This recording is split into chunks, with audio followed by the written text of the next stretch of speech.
seria algo que você acha que não é tão bom. Mas quem me garante que isso realmente não é bom? Não garante nada. Não. Peraí. Deixa eu só perguntar pra ele. Em uma frase, defina o que é mal. Ruim. Não, defina o que é ruim. Mal, ué. Não é uma palavra, é uma frase, meu. Pode falar a frase inteira. Definição, mas tudo bem. Luiz, defina o que é mal. Você não sabe nem o que é definição, parece. Mas aí, Alisson, a existência do mal no mundo prova que o Deus... Pois é, eu ia... Porque vocês amarraram a pergunta muito bem favorável à questão da visão cristã, né? Sim. Não. Judaico-cristã. A existência do mal no mundo prova que o Deus bíblico não existe, é só uma pergunta. Não prova, né? A resposta é bem ética e bem... Não prova que o Deus bíblico não existe, né? Então, mas também ainda tem outra que... Olha só, vou concordar com o Alisson. Vou concordar com o Alisson. Uma vez na vida! Vou concordar com o Alisson. Eu e o Iago já tínhamos avisado. O Iago até respondeu também.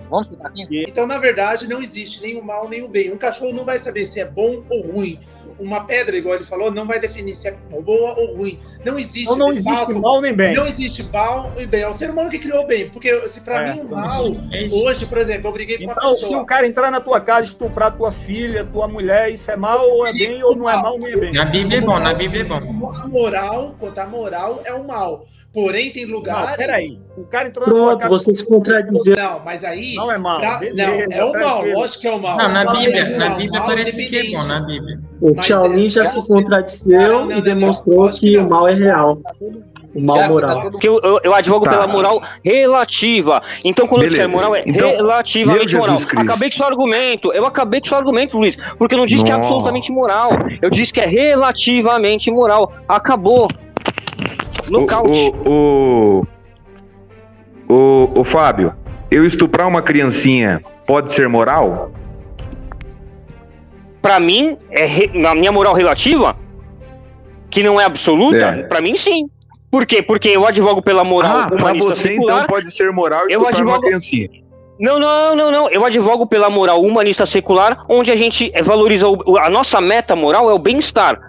E o bem-estar justificado. Portanto, o bem-estar da criança não estaria justificado. Não. Então, o bem é um absoluto. Relativamente, é um bem relativo. Nós temos na realidade, Fábio, sofrimento, dor, fome.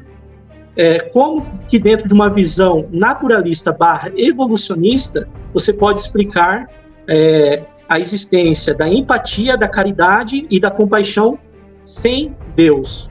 Porque eu posso pegar aqui citação para vocês, partindo do âmbito da evolução, tem animais como os leões, os golfinhos, hienas, que matam os próprios filhotes. Então, de onde veio a empatia, a compaixão e a caridade? Porque dentro de uma visão de mundo cristã, nós sabemos que Deus ele criou o homem com alguns propósitos. E a empatia faz parte dos planos de Deus, a compaixão, a caridade. Então, se há a dor, o sofrimento, pessoas passando fome, isso pode ser desenvolvido no ser humano, a capacidade de sentir a dor do outro e a capacidade de sentir, se colocar no lugar do outro, que seria a misericórdia. Então, isso é justificado dentro de uma perspectiva cristã, os valores morais como empatia, misericórdia e a compaixão. Então, como que é justificado dentro da sua cosmovisão evolucionista, de onde se extrai a empatia, a compaixão e o amor, podemos até colocar. Então, antes de mais nada, né, infelizmente, cara, eu não digo isso para agredi-los, mas infelizmente o Deus judaico-cristão, ele é um sujeito agressivo. Eu diria que ele tem requintes de psicopatia, né? Porque ele não tem essas características de compaixão, de caridade. Ele manda humanos matar humanos. E ele ainda especifica que esses humanos terão que matar crianças, bebezinhos de colo, incluindo animais, que não tem nada a ver com nada. E as crianças também não teriam nada a ver com nada, né? Então ele não tem muita compaixão, até mesmo porque, nesse caso do Amaleque, ele diz, não tenha piedade. Então ele ordena, entenda, não é apenas, é mais grave, não é só que ele não tem piedade, ele ainda ordena que o exército dele não tenha. Então ele está ordenando que os humanos que ele está usando não tenham piedade. Então ele não é um Deus de compaixão. Entendeu? Então, é um Deus autocontraditório, né? Num trechinho ele fala assim, e amor. No outro ele manda matar a criança. Então, o erro já começa daí. Agora vamos para a questão da empatia. De onde é que vem a empatia? Mas só pegar um ponto aqui para te questionar, Fábio. Você extrai que Deus não deveria, das escrituras, fazer isso? Não, entenda. Vocês acreditam Porque no dogma se você judaico-cristão. parte das escrituras, se você parte das escrituras, você deve se submeter ao que as escrituras nos dizem. Eu posso te citar textos aqui que mostram que Deus ele pode fazer isso e não há nenhuma incompatibilidade em relação ao ser de Deus.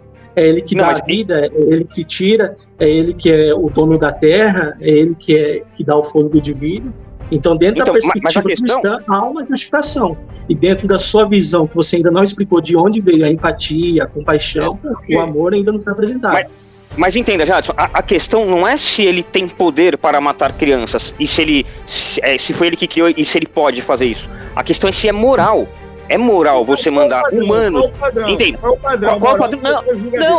Não, mas entenda, na Bíblia tem um outro problema. O próprio Deus, ele mesmo, com as próprias mãos mágicas dele, ele mesmo resolve algumas buchas. Por exemplo, lá com acho que é Safira, não sei quem, que ele mata ele mesmo. Ele resolve a própria bucha. Ele não dá uma de gangster. Ele mesmo faz. Mas em outros casos, curiosamente, ele age de outra maneira. Ele usa humanos para matar outros humanos. O que poderia fazer, Fábio? Porque não, mas não é se pode, é se é moral. Mas não é se pode, Jadson. A vida de cada ser humano e o corpo de todos os seres vivos. Ou seja, não, Deus mas tem a autoridade assim como juiz. Não, ele pode, só que não é moral. Se eu falando sobre mal e sobre bem, eu tenho que ter um padrão. Não faz tempo. Exatamente. Uma coisa que eu ia pedir... onde eu vou chegar. Qual padrão? Você tem que é onde eu vou chegar com a compaixão. Eu vou definir aqui o padrão. Peraí. Eu vou definir o meu. Não é a própria Bíblia, então você tem que tratar a Bíblia nos seus próprios termos. Isso requer de acordo com teologia e exegese, tá bom? Não, então, mas descrição bíblica, o que é mal e bem, é o que Deus diz, o que é mal e bem. O Fábio está questionando os modos operantes de Deus. O Fábio está questionando os a moral, não é o modus operandi. Não, é a moral. Esse modus operandi é moral. Isso não prova a inexistência de Deus. Ao contrário, prova, Fábio, que você não concorda com os modos operantes dele. Não, prova a imoralidade do Deus. Fábio, se o Deus da Bíblia existir, você adoraria ele? Não, claro que não, né? Imagina, não tem como, né? Viu o seu problema, Fábio? Fábio, eu não mataria uma criança para um Deus, velho. Seu problema é moral e emocional. Mas você, pessoalmente, mataria uma criança caso um Deus dissesse assim, olha... O que diz Romanos 13:10, Fábio? Agora você está dizendo que um Deus pode ou não pode, sendo que ele já fez isso. Não, a revelação da Escritura é progressiva. O que diz Romanos 13:10? Não, o que diz Samuel, não interessa o que diz se é autocontradditório, é o que eu tô falando, a Bíblia é autocontradditória. O cumprimento da lei é o amor. Não, o amor não mandando matar criança. Mas como é que você vai amar o próximo matando uma criança com uma espada, como ele manda matar os Amaleques? É uma autocontradição, cara. Beleza, você não mataria. Sobre a questão de Amaleque, que ele está falando bastante, vamos lá, eu escrevi um artigo bem longo sobre isso, vamos resumir aqui sobre Amaleque. O texto que ele está citando é o que diz o seguinte, 1 Samuel 15:2-3. Assim diz o Senhor dos Exércitos, castigarei os amalequitas pelo que fizeram a Israel, atacando-os quando saíram do Egito. Agora vão, ataquem os amalequitas e consagrem ao Senhor para a destruição tudo que lhes pertence. Não os poupem, matem homens, mulheres, crianças, esteracídeos, bois, ovelhas, camelos, jumentos. É esse texto que ele está citando mesmo, sem ter citado explicitamente, mas é o texto que ele está fazendo alusão. O que eu mostrei no meu artigo, tem uma live de 3 horas só sobre isso, que isso aqui é uma linguagem hiperbólica, não está literalmente falando para matar mulheres, crianças, etc.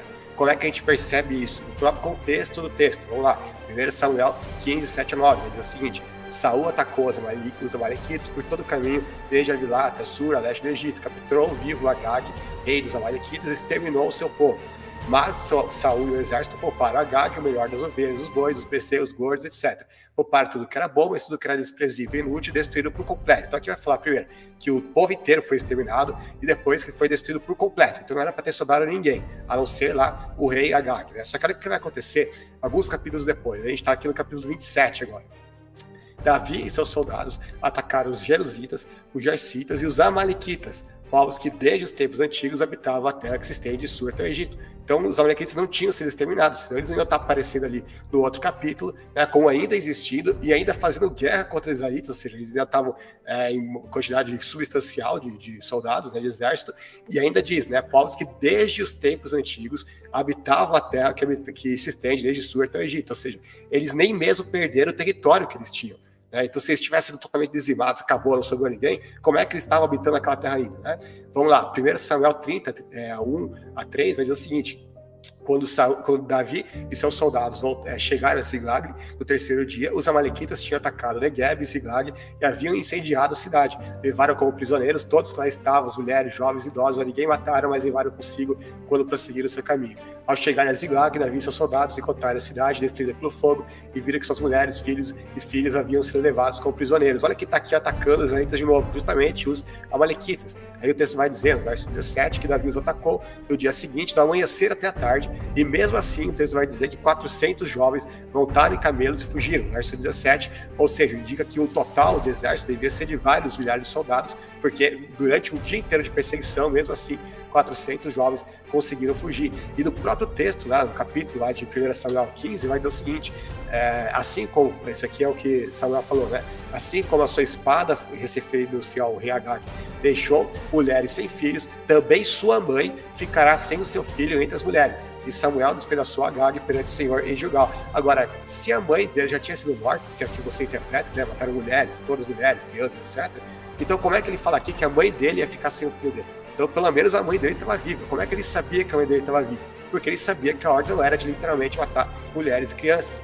Né? Então, aqui ainda vai dizer, ele vai ter vários outros capítulos lá para frente, por exemplo, lá no livro de Esther, isso daí já uns 400 anos para frente, a gente vai ver que o Ramã, ele é descendente justamente de Agag. Agora, como é que o Agag tinha descendentes que duraram, né, todo esse tempo, se realmente ele tinha sido, toda a geração dele, família, todo mundo tinha morrido?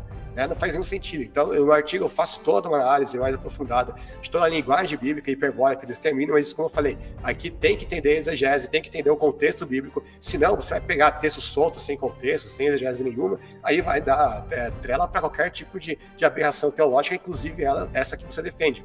Pergunta. Agora vale ressaltar, quem é que existe? O bem geral ou o bem geral? O bem particular ou o mal particular? Convenhamos. Aí eu fiz a pergunta.